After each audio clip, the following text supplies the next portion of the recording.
వందనాలు. నేను చదవబడిన వాక్యం ఇది పరిశుద్ధాత్ముడు మీరు వాయించినందుకు వందనాలు. వాక్యం ధ్యానం చేసి మీరు మీ ఆత్మను అభిషేకించండి, బలముతో నింపండి. వచ్చిన మందరితో మాట్లాడి సహాయం చేయండి అయ్యా.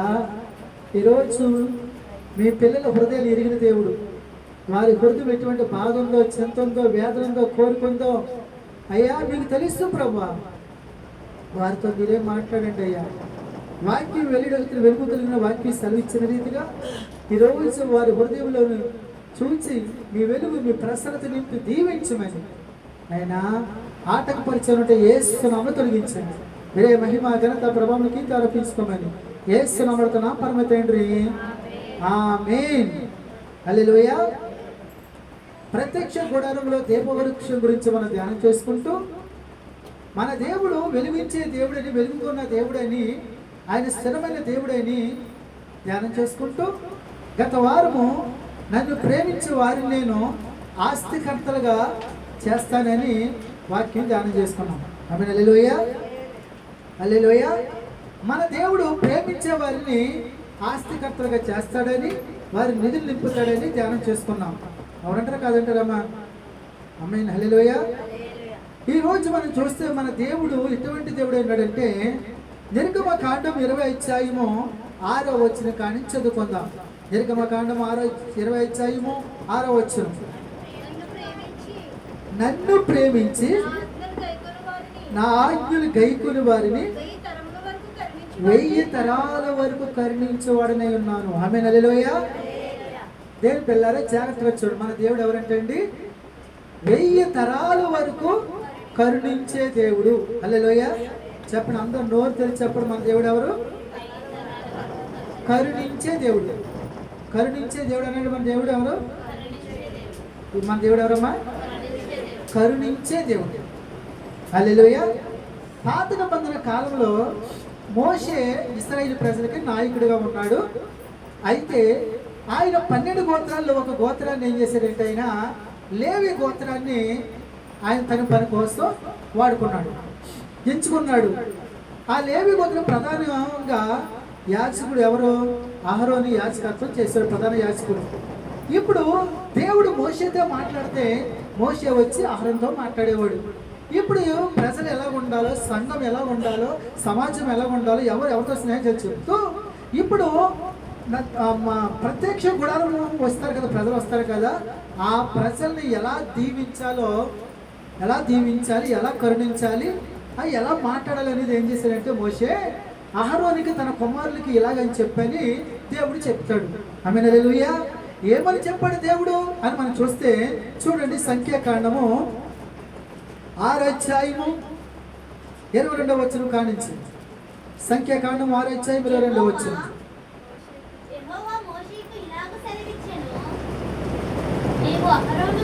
నీవు అహరోనుతోను అతని కుమారులతోను ఇలాగనము, మీరు ఇశ్రాయేలీయులను ఎలాగూ దీవింపవలెను. ఆమేన్. హల్లెలూయా. దేని పిల్లలు జాగ్రత్తగా ఉండండి.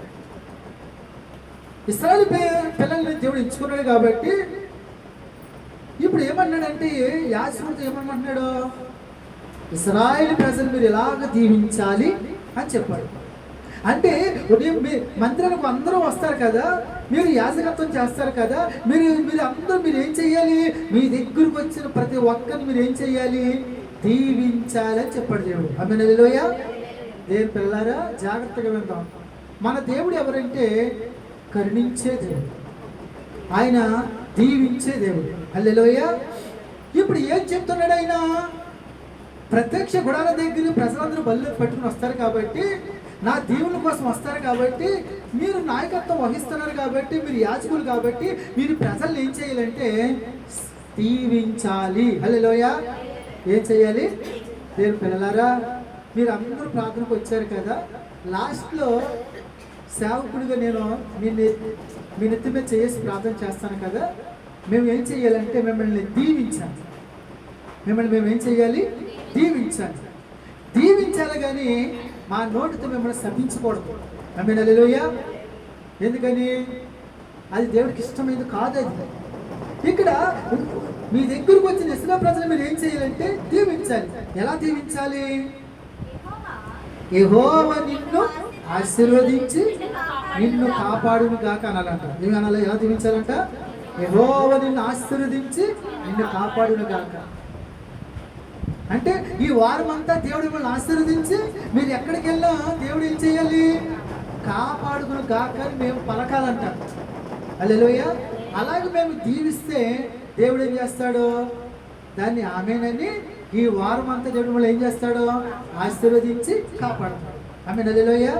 అంటే సేవకుడికి దేవుడు అంత కృపనిచ్చాడు. హల్లెలూయా. చాలా మంది చేస్తున్న పని ఏంటంటే సేవకుడు లేకుండా సేవకుడు చెప్పకుండా కొంతమంది వాళ్ళ కార్యాలు సొంతంగా చేసుకుంటూ వెళ్ళిపోతారు. అంటే నేను ప్రార్థనకి వెళ్తున్నాను కదా, నాకు ప్రార్థన వచ్చు కదా, నాకు పాట వచ్చు కదా, నాకు వాక్యం చదవడం వచ్చు కదా, నేను చేసేస్తాను అంటాము. మీరు కొన్ని చేయొచ్చు, కొన్ని చేయకూడదు. మా మీద అభిషేకం ఉంటుంది కాబట్టి, మేము సేవకులం కాబట్టి, దేవుడు ఎంచుకున్న సేవకులం కాబట్టి మా నోట మేము పలకాలి, మేము జీవించాలి మిమ్మల్ని. ఆమేన్. హల్లెలూయా. హల్లెలూయా. అంతేగాని పాట వచ్చిందని, ప్రార్థన వచ్చిందని సొంత కార్యక్రమానికి వెళ్ళారనుకో, కొన్ని చిన్న చేయొచ్చు కానీ పెద్ద చేయకూడదు. మీరు అది సేవకుడే చెయ్యాలి. సేవకుడు అడుగు పెట్టాలి. సేవకుడు వచ్చి గృహంలో అడుగు పెట్టాలి, మీ ఇంట్లో అడుగు పెట్టాలి, స్థలం కొంచెం రావాలి, ఆయన పలకాలి. ఎందుకంటే దేవుడు పెట్టిన మేము దేవుని దాసులు మేము. ఆమేన్. హల్లెలూయా. ఆమేన్. హల్లెలూయా. అక్కడ అంటున్నాడు, అక్కడ యెహోవా నిన్ను ఆశీర్వదించి నిన్ను కాపాడును గాక అని పలకాలంట. 2 యెహోవా నీకు తన సన్నిధిని ప్రకాశింపజేసి నిన్ను కరుణించును గాక. హల్లెలూయా. మళ్ళీ ఏం పలకాలంట మేము? యెహోవా నీకు తన సన్నిధి కాంతి ప్రకాశింపజేసి నిన్ను కరుణించును గాక. దేవుడు నిన్ను కరుణించును గాక మేము పలకాలంటండి, మేము దీవించాలంటండి. హల్లెలూయా. దేవుడు నీకు తోడుగా ఉంటే దేవుడు నిన్ను కాపాడుతాడు, దేవుడు నిన్ను కరుణిస్తాడమ్మా, తన సన్నిధి కాంతి నీకు ప్రకాశింపజేస్తాడని మేము ఏం చేయాలంట? అలా పలకాలంట. ఆమేన్. హల్లెలూయా. 3 మనం చూసినట్లయితే అక్కడ యెహోవా నీ మీద తన సన్నిధి కాంతి ఉదయింపజేసి నీకు సమాధానం కలుగు చేయను గాక. హల్లెలూయా. ఏమన్నాడు అక్కడ? యెహోవా నీ మీద తన సన్నిధి కాంతి ఉదయింపజేసి నీకు సమాధానం కలుగు చేయను గాక అని పలకాలంట. అంటే చూసారు దేవుడు ఎంత మంచి దేవుడు. అంటే ఈ రోజు మీరు వస్తున్నారని దేవుడికి తెలుసు, మీ హృదయాలు దేవుడికి తెలుసు, మీ భారం దేవుడు తెలుసు, మీ రోగం దేవుడు తెలుసు, మీ కష్టాలు దేవుడు తెలుసు. కాబట్టి మేమేం చెయ్యాలంటే మిమ్మల్ని ఏం చెయ్యాలి? దీవించాలి. ఆమేన్. హల్లెలూయా. హల్లెలూయా. చూసారా ప్రజలంటే ఎంత ఇష్టమో దేవుడికి, మీరంటే ఎంత ఇష్టమో తెలిసే దేవుడికి. అందుకోసం మీరేం చెయ్యాలి? మందిరానికి వచ్చిన మీరు ఏం చెయ్యాలి? మీరు ఆయన దీవించే దేవుడు కాబట్టి, ఆయన ఆశీర్వదించే దేవుడు కాబట్టి, ఆ దీవెన కావాలి, ఆ ఆశీర్వదన కావాలని ఏం చేయాలి? మీరు ఆసక్తితో ఆయన దీవెన కోసం మీరు చూడాలి. హల్లెలూయా. హల్లెలూయా. ఆయన ఎంత ఆసక్తిగా ఉన్నాడు దీవించడం కోసం, ఆ దీవెను పొందుకోవడం కూడా అంత ఆసక్తిగా ఉండాలి మనం. హల్లెలూయా. దేవుని స్తోత్రాలు చెప్పండి. ఆయన దీవించడం కోసం ఎంత ఆసక్తిగా ఉన్నాడో మనం కూడా అంత ఆసక్తిగా ఉండాలి. నాయనా మీ దీవెన దయచేయండి, మీ ఆశీర్వాదం దయచేయండి, మీ స్వస్థత దయచేయండి అని మనం కూడా అంత ఆసక్తితో ఎదురు చూడాలి. హల్లెలూయా. చురుకుగా ఉండటం గొప్ప భాగ్యమని వాక్యం సెలవిస్తూ ఉంది. దేవుడి మందిరం ఎలా ఉండాలి చెప్పండి? చురుకుగా అంటే దేవుని స్తోత్రాలు చెప్పండి. మరి 2 చేతులు లేగాలి కదా. చురుకుతనం అంటే ఏంటి అమ్మా? ఒక చేతిలోమో ఉడుపు కట్టపట్టుకుంటారు, ఒక చేతిలో ఊడుతూ ఉంటారు. 2 కాళ్ళు ఎంత నీటిలో మట్టిలో మింగిపోయినా ఎంచక్క పెట్టుకుంటా, కాళ్ళు లేపుకుంటూ అలా ఎంచకి వెళ్ళిపోతారు కదమ్మా. ఊడుపు కదా, ఊడుపు అంతే కదా. అదే నీరసం ఉన్న వాళ్ళు ఏం చేస్తారు? ఏం చేస్తారమ్మా? ఆ కట్టని అది ఉడిపేసి అలా పరుచుకుంటూ పడేసి ముందుకు అలా పడేసి జాయిగా నవ్వుకుంటూ తీసుకుని అలా నొక్కుంటే వెళ్తారు. అంతేనా? అదే ఆరోగ్యంగా చురుకున్న వాళ్ళు ఏం చేస్తారు? ఓ చేత పట్టుకుంటూ అంచక్క ఉంగుని అంచక్క పెట్టుకుంటూ తీసుకుని వాళ్ళు పెట్టుకుంటే స్పీడ్గా టక్కటకాని వెళ్ళిపోతాడు. అమ్మంతేనమ్మా. ఆ నొప్పి ఈనుకున్న వాళ్ళు ఏం చేస్తారంటే ఇంకా ఖచ్చితంగా నాకు లేక చేయలేక జాయిగా వెళ్తూ ఉంటారు. అవునంటారు కదంటారా? ఇదంతా గమనించేది ఎవరు? బొట్టు మీద ఉన్న యజమాని గమనిస్తాడు, అవునా కదా? అప్పుడు ఆయన ఏం చేస్తాడంటే రేపు పొద్దు నువ్వు రావద్దామని మొక్కమే చెప్పేస్తాడు, అవునంటారు కదంటారా? ఎందుకని? ఆమెలో ఆయన ఏం చూసింది ఏం చూశాడు? చురుకుతనం చూడలేదు, మరి ఏం చూశాడు? నీరసం, అవును కదా? అయ్యో పక్కవాడు చురుగ్గా ఉంది, ఈవిడ కరెక్ట్ చురుగ్గా ఉంటే కొంచెం ఎక్కువ ఊడ్చే అవకాశం నాకు ఉంది, ఈవిడ వెనకబడిపోయింది, ఆవిడేమో చదివాను మా ఇంటి పక్క ఈవిడ సాయం చేసుకొచ్చింది, ఆవిడ పని పోయింది, ఈవిడ పని పోయింది అని ఆవిడ రావద్దంటాడు, అవునంటారు కదంటారమ్మా? హల్లెలూయా, దేవుని స్తోత్రాలు చెప్పండి. మరి ఆయన సన్నిధికి వచ్చినప్పుడు ఆయన తోట కాదు ఇది, మరి ఆయన తోటలో మీరు చేసిన పని ఏంటి? చురుగ్గా ఉండాలి కదా. మిమ్మల్ని నేను ఊడిపోవడమనట్లేదు, కోత కొయ్యమంటలేదు, మిమ్మల్ని ఏం చేయమంటలేదు, నేను ఏం చేయమంటున్నాను? దేవుణ్ణి స్తుతించండి అంటున్నాను. దేవుని స్తోత్రాలు చెప్పండి. హల్లెలూయా, హల్లెలూయా. దేవుని పిల్లరా, మన దేవుడు దీవించే దేవుడు కాబట్టి మనం కూడా ఎలా ఉండాలి? చురుకుగా ఉండాలి. నైనా ఆ దీవెన నాకు కావాలి ప్రభా, ఆ ఆశీర్వాదం నాకు కావాలి ప్రభా. ఆమేన్, హల్లెలూయా. దేవుని పిల్లలారా, దేవుడు అనుకున్న పిల్లలమైన మనం కూడా ఏం చేయాలంటే మనం కూడా దీవించాలి. ఎవరిని? దేవుడు దీవించేవాడు కదా, మనం దేవుని పిల్లలం కాబట్టి మనం కూడా ఏం చేయాలంట? దీవించే పిల్లలుగా ఉండాలంట, ఆశీర్వదించే పిల్లలుగా ఉండాలంట. మన నోటంటే శాపకరమైన మాటలు రాకూడదంట. మన నోటంటే ఏమి రావాలంటే దేవుడిని స్తుతించే పిల్లలుగా ఉండాలి. హల్లెలూయా.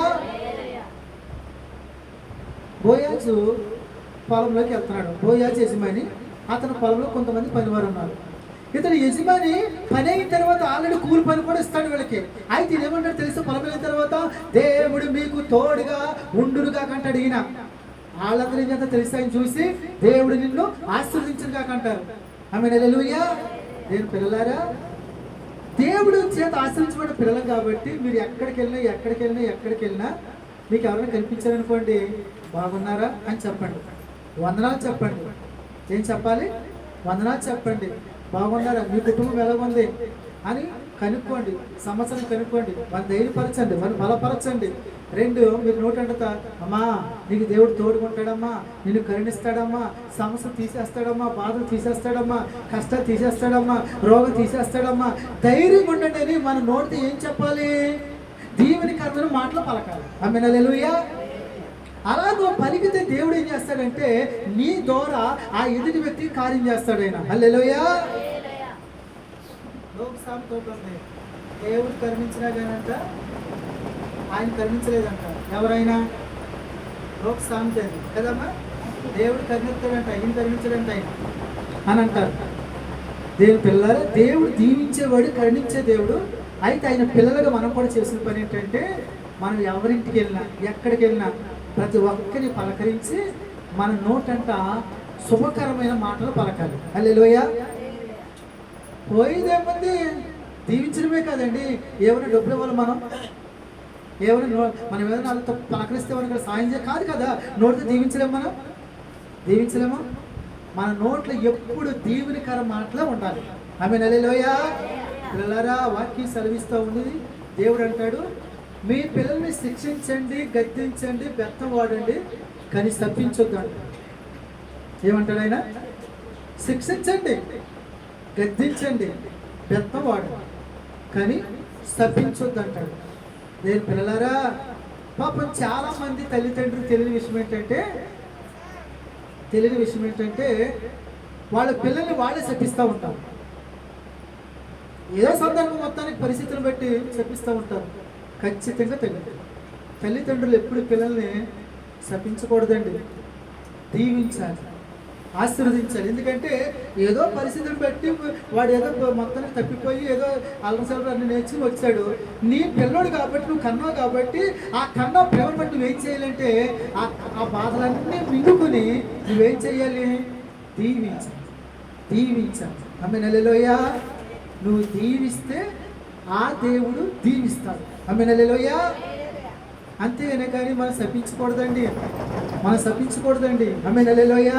మన దేవుడు ఎవరంటే కరుణించే దేవుడు కాబట్టి మనం కూడా ఎలా ఉండాలి? మనం కూడా ఆ కరుణాతత్వం పొందుకోవాలి.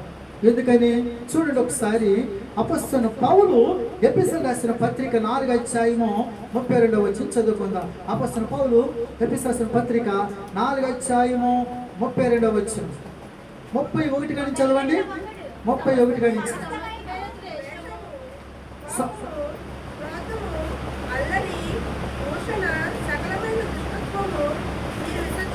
ఆమేన్ హల్లెలూయా. జాగ్రత్తగా ఉండండి దేవుని పిల్లలారా. మనుషుల్లో ఇవి ఉండకూడదని చెప్పాడు దేవుడు. ఏమని? సమస్తమైన ద్వేషమును, కోపము, క్రోధము, అల్లరి, దూషణ, సకలమైన దుష్టత్వం మీరు విసర్జించుడి. ఇవన్నీ విసర్జించాలంట. ఎందుకంటే వాస్తవంగా సమస్తమైన ద్వేషం ఖచ్చితంగా వస్తుంది. రాదంటారు మనకి అమ్మా. కోపం అది వస్తుంది, క్రోధం అది వస్తుంది, అల్లరి, దూషణ, సకలమైన దుష్టత్వం మీరు విసర్జించుడి అన్నాడు. విసర్జించి ఏం చేయాలంటే మనము 32 అంటాడు, ఒకని ఎడల ఒకడు దయ కలిగి కరుణాహృదులై. హల్లెలూయా. మనకి ఏ హృదయం ఉండాలంట? కరుణా హృదయం ఉండాలంట మనకి. ఎందుకని? మన దేవుడు కరుణించే దేవుడు కాబట్టి ఆయన పిల్లలుగా మనకి ఏ హృదయం ఉండాలి అంటారు కదా. ఒరే వాళ్ళ తండ్రి ఎంత మంచివాడురా, వాళ్ళ తండ్రి ఎంత దయాగుణం కలిగినోడురా, అరే వాళ్ళ తండ్రి ఆ పేదలకు ఎంత సహాయం చేసేవాడురా అంటారు కదా. సేమ్ అయ్యే లక్షణాలు పిల్లోడికి వచ్చినాయి అంటారు. అవునంటారు కదంటారా? అవునంటారు కదంటారా? ఒరే వాళ్ళ తండ్రి లక్షణాలు కొడుకు వచ్చినాయి అంటారు. ఇంకో భాషలో వాళ్ళని ఎవరిని? వాళ్ళ తండ్రి ఫుల్గా తగ్గవాడురా, సేమ్ కొడుకు కూడా అదే లక్షణం వచ్చిందిరా. ఆ తండ్రి పలానా పని చేసేవాడురా, కొడుకు కూడా అదే లక్షణం వచ్చింది అంటారు. అంటే దాని అర్థం ఏంటి? ఆ తండ్రిని బట్టి గుణాలు ఎవరికి వచ్చినాయి? కొడుకుకి. ఆమేన్ హల్లెలూయా. అవునంటారు కాదంటారా? ఇప్పుడు మన దేవుడు కరుణించే దేవుడు కాబట్టి ఆయన పిల్లల మీద మనకి ఏ హృదయం ఉండాలంట? కరుణా హృదయం. హల్లెలూయా. అంటే దేవుడు కరుణించే దేవుడు కాబట్టి మనం కూడా ఏం చేయాలి? కరుణ హృదయులై క్రీస్తునందు దేవుడు మిమ్మల్ని క్షమించిన ప్రకారము మీరును ఒకరినొకరు క్షమించుడి. హల్లెలూయా. దేవుడు మనకు క్షమించిన ప్రకారం అంట మనమంట ఒకరినొక దయ కలిగి ఏం చేయాలంట? క్షమించమన్నాడు. హల్లెలూయా. దేవుని పిల్లలారు వాక్యం అంటుంది, నీతిమంతుడు ఒక్కడును లేడు, అందరూ పాపం చేసి దేవుడు అనుగ్రహించిన మహిమను పొందలేకపోయారు. అంటే మన అందరం పాపమే. అవునా? దేవుడు మనకు క్షమించాడు కదా, కరుణించాడు కదా. అయితే మన పట్ల కూడా కొంతమంది ఏం చేస్తారు? తప్పు చేస్తారు, మనల్ని బాధ పెడతారు, మనల్ని హింసిస్తారు, మనల్ని ఏడిపిస్తారు, మనకి చేయకుండానే చేస్తూ ఉంటారు. మరి మనం ఏం చెయ్యాలి?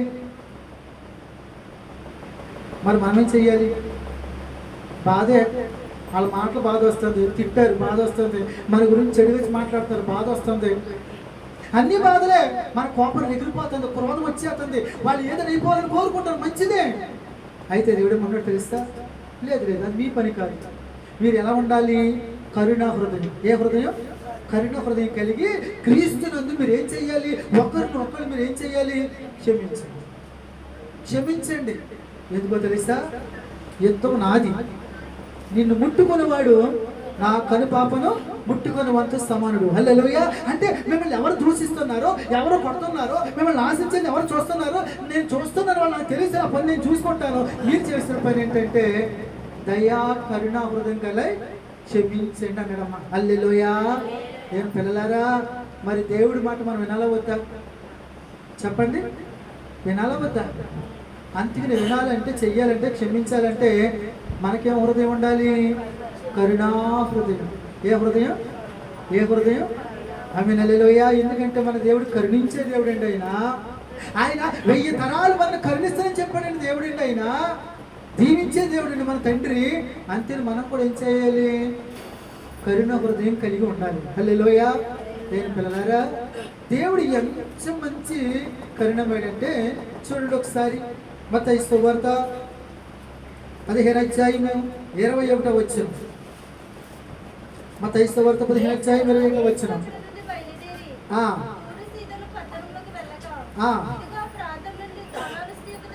వచ్చి దావీదు కుమారుడు నన్ను కరుణింపుము, నా కుమార్తెకి దయ్యము పెట్టి. ఆమేన్ హల్లెలూయా. యేసుక్రీస్తు ప్రభుల వారి శిష్యులు నడుస్తూ ఉన్నారు. ఒక స్త్రీ వచ్చామని తెలుసా, దావీదు కుమారుడా నన్ను కరుణించు, నన్ను కరుణించమన్నదండి ఆవిడ. ఈ లోపు యేసయ్య ఆగాడు. ఆవిడ ఏమంటుందంటే, నా కుమార్తెకి దెయ్యం పట్టింది అయ్యా, బహు వేదన పడుతుంది అయ్యా, నా కుమార్తె మనశాంతి లేకుండా ఉందయ్యా, అయ్యా కరుణించండి దావీదు కుమారుడిని యేసు అని పలుకుతుంది. ఆమె హల్లెలూయా. మరి కరుణమయుడు కదా ఆయన ఇంటికేదో చదువుకోండి అమ్మా, నువ్వు విశ్వాసించిన పరకు అవునుగా కనగానే ఇక్కడ దేవుడు అవునుగా కానీ అక్కడ కుమార్తె దెయ్యిపోయింది. ఆమె హల్లెలూయా. మన దేవుడు ఎవరో తెలుసండి, కరుణించే దేవుడు అండి ఆయన. ఆ స్త్రీ తల్లి వచ్చి అయ్యా నా కూతురికి దెయ్యం పట్టింది ఆయన, అయ్యా కరుణించమని అనగానే కరుణించేసాడండి ఆయన. ఆమె హల్లెలూయా. అంతే ఒక్కొక్కసారి మన పిల్లలు మాటలేదనుకోండి, మన పిల్లలు మాటలేదనుకోండి, ఎవరి దగ్గరికి రావాలి అమ్మా, ఎవరి దగ్గరికి రావాలి? యేసయ్య దగ్గరికి వచ్చి అయ్యా కరుణించండి, నా బిడ్డ కరుణించండి, కృప చూపండి, నా బిడ్డను దీవించండి మనం ప్రార్థన చేస్తే ఆయన మంచి దేవుడు, ఆయన కరుణిస్తాడు మన పిల్లల్ని. ఆమె హల్లెలూయా. హల్లెలూయా. రెండు మనం చూసినట్లయితే మత్తయి సువార్త 17వ అధ్యాయము 15వ వచనం కూడా చదువుకుందాం. మత్తయి సువార్త 17వ అధ్యాయము 15వ వచనం చదువమ్మా.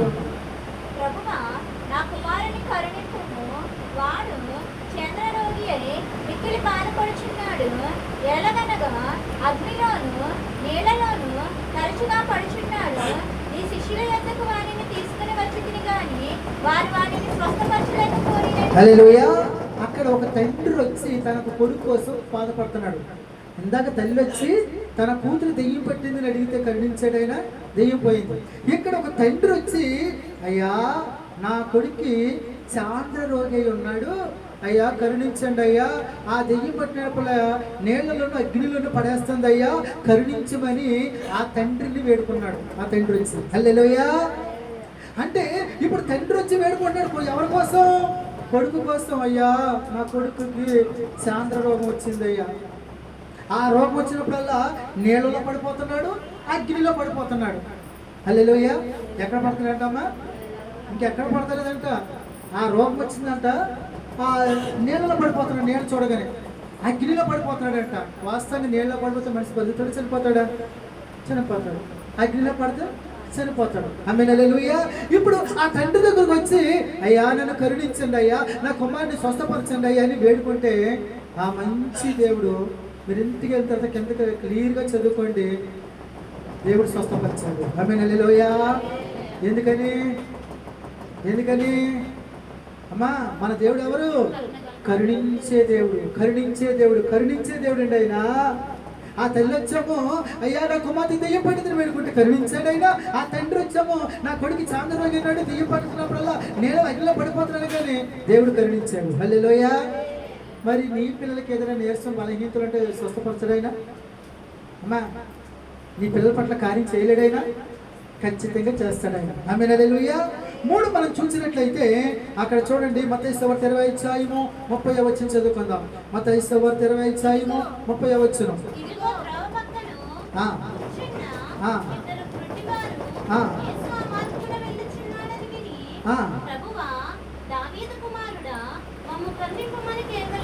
దావీదు కుమారుడా మమ్మల్ని కరుణింపమని కేకలేసింది. వీళ్ళిద్దరు ఎవరు? వీళ్ళిద్దరు గుడ్డివాళ్ళు. వీళ్ళిద్దరు గుడ్డివాళ్ళు రోడ్డు పక్కన ఉన్న భిక్ష పడుకున్నారండి. ఇంతగా ఎంతలో దారంటే ఎవరైనా కనుక్కున్నారండి? యేసు అని తెలియని దావీదు కుమారుడు అని యేసు మమ్మల్ని కరుణించమని కేకలేసి మొరపెట్టారంటండి. ఆమేన్ హల్లెలూయా. దేవుని స్తోత్రాలు చెప్పండి.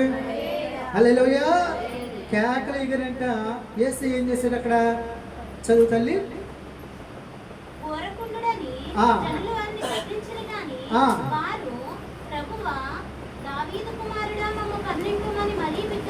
దావీదు కుమారుడు మమ్మల్ని కరుణించి బిగ్గరగా కేకలేస్తున్నాం. హల్లెలూయా. వారి నోట అంటే ఏమాటవుతుందండి? కుమారుడా కరుణించు, కరుణించు అంటే నువ్వు కరుణించే దేవుడు అయ్యా, నువ్వు స్వస్థపరిచే దేవుడు అయ్యా, నువ్వు దీవించే దేవుడు అయ్యా నన్ను అని వాళ్ళందరూ ఏం చేస్తున్నారు? ఆ దేవుడి దగ్గర వేడుకుంటున్నారు, కేకలేస్తున్నారు. హల్లెలూయా.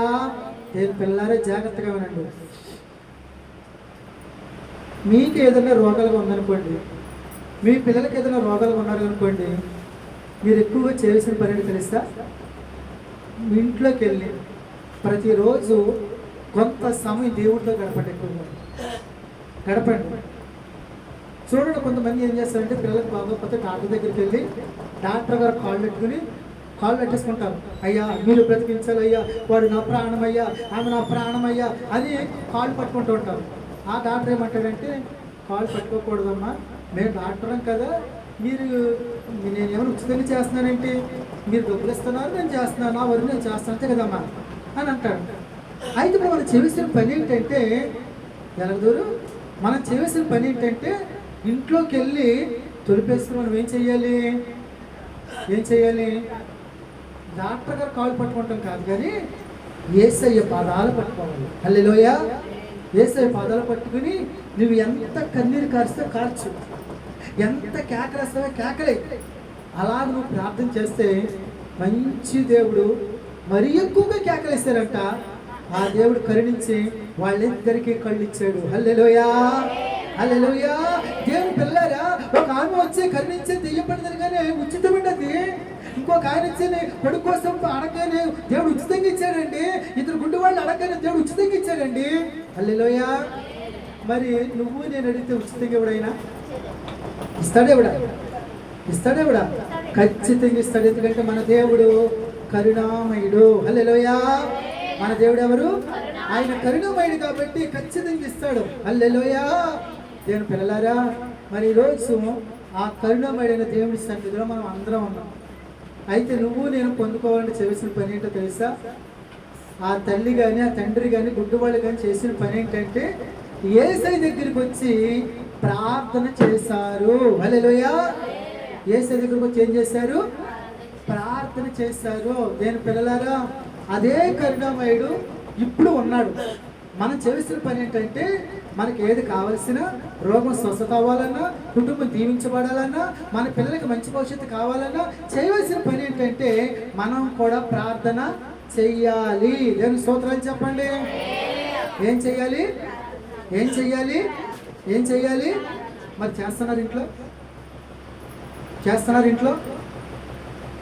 రోజుకి కనీసం గంట ప్రార్థన చేస్తానని మా ఇంట్లో అన్నవాళ్ళు 2 చేతులు పైకెత్తి దేవునికి స్తోత్రాలు చెప్పండి.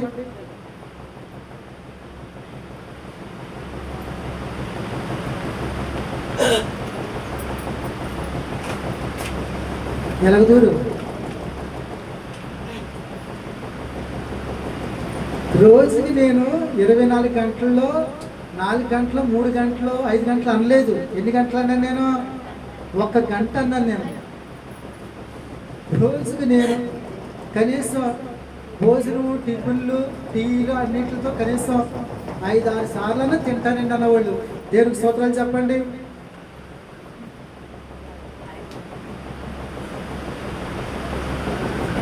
టిఫిను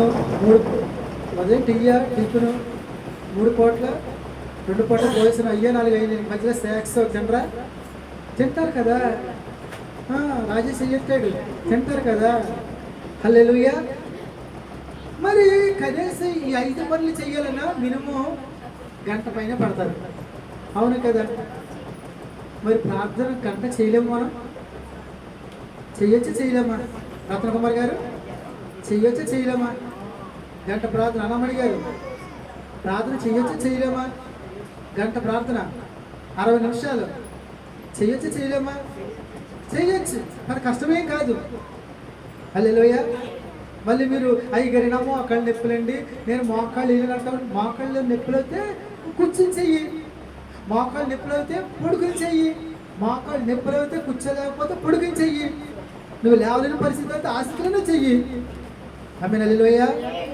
దేవుని స్తోత్రాలు చెప్పండి. హల్లెలూయా. అయితే ప్రార్థన చాలా ముఖ్యము. ఏది ముఖ్యమో?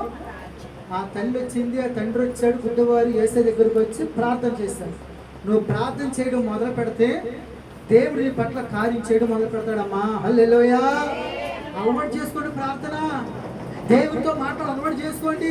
పనులు తగ్గించుకోండి, తిండి తగ్గించుకోండి, ప్రార్థనలు ఎక్కువ గడపండి. హల్లెలూయా. ఎవరైతే ఎక్కువ ప్రార్థనలు గడుపుతారో వాళ్ళు ఎక్కువగా దేవుడి దగ్గర నుంచి కార్యాలు పొందుకుంటారు. హల్లెలూయా. చేయవలసిన పని ప్రార్థన. ప్రార్థన చేయాలంటే బస్సు ఎక్కాలా? ప్రార్థన చేయాలంటే ట్రైన్ ఎక్కాలా? విమానం ఎక్కాలా? ఎక్కడికైనా వెళ్ళాలా?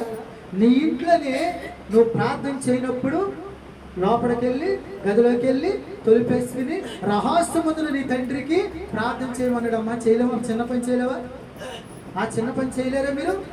ఆ చిన్న పని చేసి మొదలు పెట్టండి. ఆ చిన్న పని నువ్వు చేస్తే దేవుడు పెద్ద పెద్ద గొప్ప కార్యాలు నీ ఇంట్లో జరిగిస్తాడు. హల్లెలూయా. ఎందుకంటే మన దేవుడు కరుణించే దేవుడు. మన దేవుడు ఎవరు? ఎన్ని తరాలు? 1000 తరాలు కరుణించే దేవుడు. హల్లెలూయా. అటువంటి మంచి దేవుడు మనకు ఉన్నాడు. కాబట్టి దేవుని పిల్లలారా, ప్రార్థన చేయడం మొదలు పెట్టండి.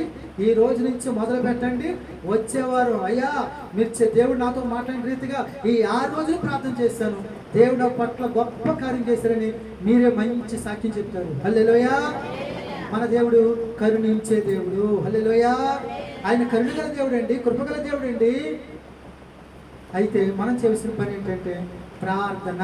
ఏం చేయాలి? ప్రార్థన చేస్తే చాలు. వాళ్ళు 3 ప్రార్థన చేశారు, కార్యాలు పొంది వెళ్ళిపోయారు.